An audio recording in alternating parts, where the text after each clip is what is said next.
Nailheads would like to present WarlocksDen. In WarlocksDen, we seek to answer the question, who the heck is building all these dungeons and filling them with traps, monsters, and loot? Our demographic is the tower defense fans or builder enthusiasts who like to create worlds such as the Minecraft market. Ages are 13 to 30. We're targeting the mobile platform. It's a single-player game, although it gives the illusion of multiplayer because you're interacting with other players' creations and message boards and sort of collaborating in that way, and it's largely a player versus environment. In our game, we have two distinct modes. We have Builder Mode and we have Adventure Mode. In Builder Mode, you take on the role of the Warlock, who is designing an evil den full of traps, monsters, and loot to try to lure your or other adventuring parties into your den to either conquer it or perish within it. Every point of damage that they take within the den feeds your den magic, allowing you to go up levels and allowing you to learn new and more powerful spells to create new corridors, rooms, traps, and that sort of thing. On the adventuring side of the game, you take on the role of 4 adventuring members: a warrior, archer, rogue, and a priest, giving you brute force, range, stealth, and healing, which you will swap out during the raid of a den. And because of the dens being created by other players in the game, you're given an endless parade of dens to explore, conquer, and loot. The undo mechanic is critical in the den creation side of the game because it gives the Warlock the ability to experiment. They can move things around, take a look, test new corridor layouts to see what the time runs are, run those, and if they don't like them, they can just undo them and get them back to a last good known state.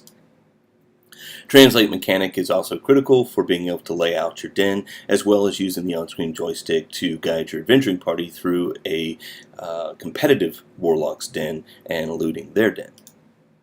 The create mechanic is what gives the Warlock's Den side all of its unique and expressionism.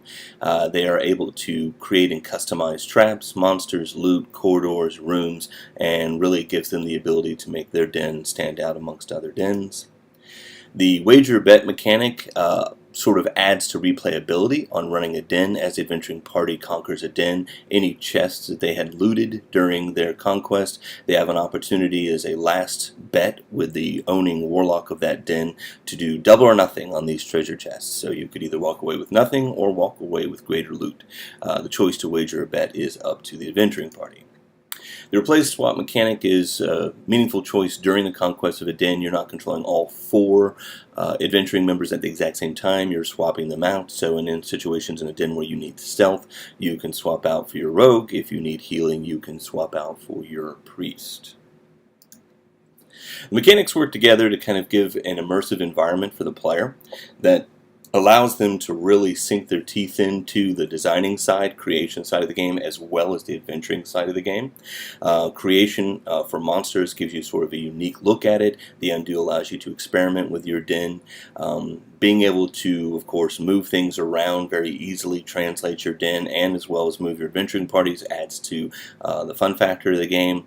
Wagering gives you lots of replayability, giving you more ability to replay some lower levels that you may have gone through before and lost your bet. And strategizing tactical play, swapping out the characters, that's really all of the meat of the conquest of the den. Our competitors are the Mighty Quest for Epic Luke, Orcs Must Die, and Dungeon Defenders 2. None of these competitors offer or have an offering on the mobile platform. We are seeking to target and dominate the mobile platform. And what differentiates us is that our 2 mode plays are independent. So if you literally just want to grow your adventuring side, you don't even have to create a Warlock's Den, but they do work together quite well. Our game offers a creator's paradise. There's just an endless parade of opportunities to design your den. There's an unlimited number of configurations, and the way that you can create things gives you the ability to boutique your den so that it stands out amongst other players. It's a nirvana for hack and slash, so if you like to go and loot and slaughter and conquer, then attacking other dens is really the place to be. The endless progression and variety allows you to really level up your Warlock. There's no top level limit. Obviously there's a theoretical limit, and the same thing for the parties. You can keep upping your loot, upping your levels, upping your hit points.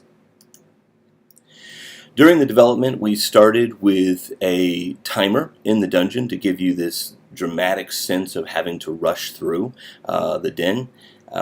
that really kind of was replaced with the betting and wagering, and having done so, this really added replayability to the game and took some of the stress out of the dungeon, making the dungeon more tactical and strategic.